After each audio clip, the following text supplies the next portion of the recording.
স্বপ্ন কিন্তু একটাই, কিন্তু সেই স্বপ্নে পৌঁছানোর রাস্তা দুটো।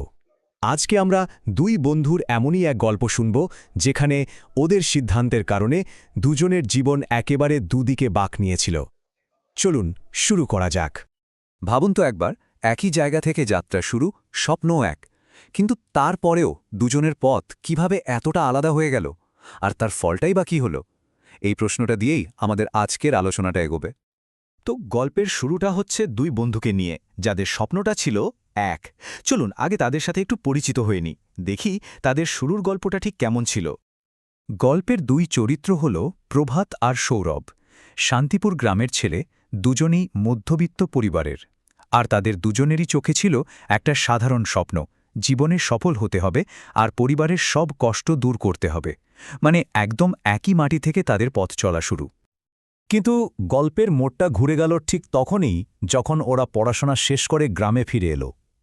স্বপ্ন এক থাকলেও সেই স্বপ্ন পূরণের জন্য ওরা বেছে নিল দুটো সম্পূর্ণ ভিন্ন রাস্তা। এখানে ছিল আসল পার্থক্যটা। প্রভাত খুঁজছিল শর্টকাট, মানে কিভাবে রাতারাতি বড়লোক হওয়া যায়। অন্যদিকে সৌরভ বিশ্বাস করত পরিশ্রমে। সে ঠিক করেছিল শর্টকাট নয়, বরং ধৈর্য ধরে নিজের দক্ষতা বাড়িয়ে সে জীবনে এগোবে। আর ওদের এই চিন্তার পার্থক্যটা না ওদের প্রতিদিনের অভ্যেসেও ফুটে উঠত। প্রভাত যখন তার স্মার্টফোনে কিভাবে দ্রুত বড়লোক হওয়া যায় এই ধরনের ভিডিও দেখে সময় কাটাত, সৌরভ তখন কম্পিউটারের ডিজিটাল মার্কেটিং আর ডিজাইনের মতো স্কিল শিখত। একজন রাতে জেগে অন্যের লাইফস্টাইল দেখে আফসোস করত, আর অন্যজন সময় মতো ঘুমিয়ে আর উঠে নিজের জীবনটা গোছাত। তো এই যে দুটো আলাদা পথ, এর ফল কি হল? কয়েক মাস পর এই কঠিন পরিশ্রম আর শর্টকাটের লড়াইয়ে কে জিতল? চলুন এবার সেটাই দেখা যাক। সময় গড়ানোর সাথে সাথে ফলাফলটাও স্পষ্ট হতে শুরু করল।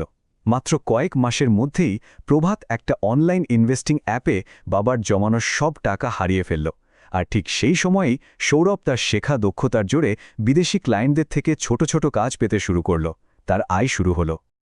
এই ছবিটা দেখলেই পুরো ব্যাপারটা পরিষ্কার হয়ে যায়। একদিকে প্রভাতের জীবনটা ভরে উঠেছে আর্থিক ক্ষতি আর হতাশায়, আর অন্যদিকে সৌরভের জীবনে এসেছে প্রথম আয় আর আত্মবিশ্বাস। আসলে প্রতিদিনের ছোট ছোট সিদ্ধান্তগুলোই কিন্তু আমাদের ভবিষ্যতের বড় ছবিটা তৈরি করে। এরপরই গল্পের সেই আসল মুহূর্তটা আসে, যখন একেবারে ভেঙে পড়া দিশেহারা প্রভাত তার সফল বন্ধু সৌরভের মুখোমুখি হয়। আর এখানেই গল্পের সবচেয়ে বড় সত্যিটা বেরিয়ে আসে। প্রভাতের এই প্রশ্নটা শুধু ওর একার ছিল না, এটা হয়তো আমাদের অনেকেরই মনের প্রশ্ন। যখন দেখি একই জায়গা থেকে শুরু করেও কেউ অনেক এগিয়ে গেছে আর কেউ পিছিয়ে পড়েছে, তখন এই প্রশ্নটাই তো মাথায় আসে, তাই না? সৌরভের উত্তরটা ছিল একদম সোজা সাপটা, কিন্তু ভীষণ গভীর। ও শুধু দুটো শব্দ বলেছিল, ডিস্ট্র্যাকশন আর ডিসিপ্লিন। মানে একজনের জীবনে ছিল হাজারো ডিস্ট্র্যাকশন বা বিক্ষিপ্তি, আর অন্যজনের জীবনে ছিল ডিসিপ্লিন বা শৃঙ্খলা। আর এটাই ছিল তাদের দুজনের মধ্যে আসল পার্থক্য। এই গল্পটা আমাদের শৃঙ্খলার একটা অসাধারণ সংজ্ঞা দেয়। এখানে বলা হচ্ছে, শৃঙ্খলা হলো আমাদের লক্ষ্য, আর সেই লক্ষ্যের পূরণের মাঝখানের একমাত্র সেতু। মানে এই সেতুটা যদি না থাকে, তাহলে স্বপ্ন স্বপ্নই থেকে যাবে, বাস্তবে পৌঁছানো প্রায় অসম্ভব। তো এই গল্পটা তো শুধু প্রভাত বা সৌরভের নয়, এর মধ্যে আমাদের সবার জন্যই কিছু শেখার আছে। চলুন এবার সেই সার্বজনীন শিক্ষাগুলো নিয়ে একটু ভাবা যাক। এই গল্প থেকে আমরা তিনটে জরুরি জিনিস শিখতে পারি। ১. নিজের সময়কে কন্ট্রোল করতে হবে, না হলে ডিস্ট্র্যাকশন আপনার সময়কে কন্ট্রোল করবে। ২.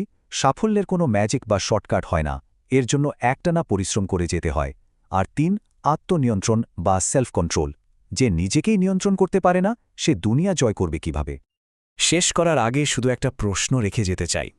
এই যে প্রভাতের গল্পটা, অনলাইনের সাফল্যের রঙিন মায়াজালে আটকে গিয়ে নিজের সবচেয়ে দামি জিনিস মানে সময়টা নষ্ট করে ফেলা, এটা কি আমাদের এই সময়ের খুব চেনা একটা ছবি নয়?